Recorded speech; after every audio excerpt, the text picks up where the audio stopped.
penser au MLM pour rebondir.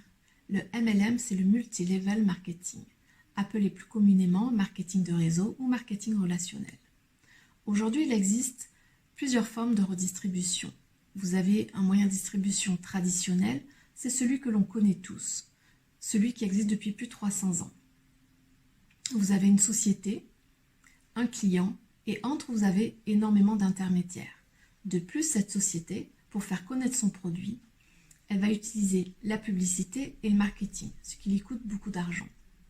Il existe un autre modèle de distribution, le MLM.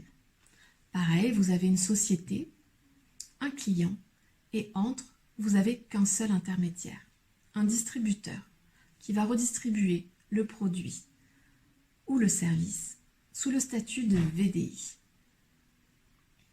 De plus, aucun argent ne sera investi dans la publicité ou le marketing, on n'utilisera que le bouche à oreille.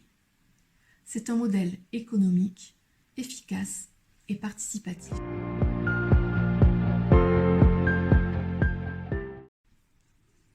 Sous quel statut exerce-t-on? Le statut VDI existe depuis 1933.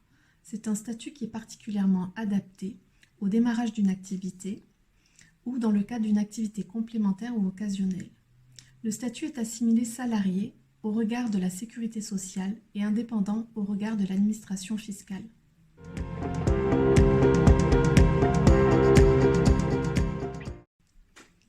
Il existe de nombreux avantages à cette activité. Tout d'abord, peu importe votre âge, votre sexe, votre situation familiale ou le nombre de diplômes que vous avez, cette activité est accessible à tous.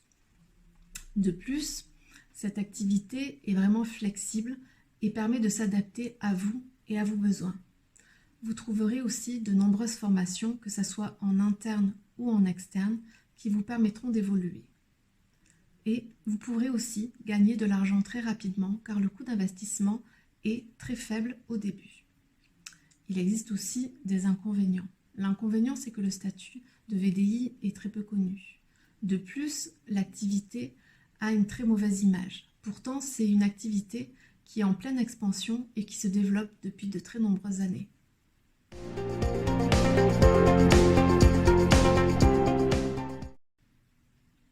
Avant de vous lancer dans l'aventure, réfléchissez bien aux services et aux produits que vous avez envie de proposer autour de vous. Ensuite, au moment de choisir l'entreprise, regardez bien si elle fait partie de la fédération de la vente directe. Regardez aussi son ancienneté, ça vous permettra d'avoir du recul sur le produit et sur le service qu'elle peut proposer. Ensuite, regardez bien le plan de rémunération. C'est ce plan-là qui va vous permettre d'évoluer au sein de la société.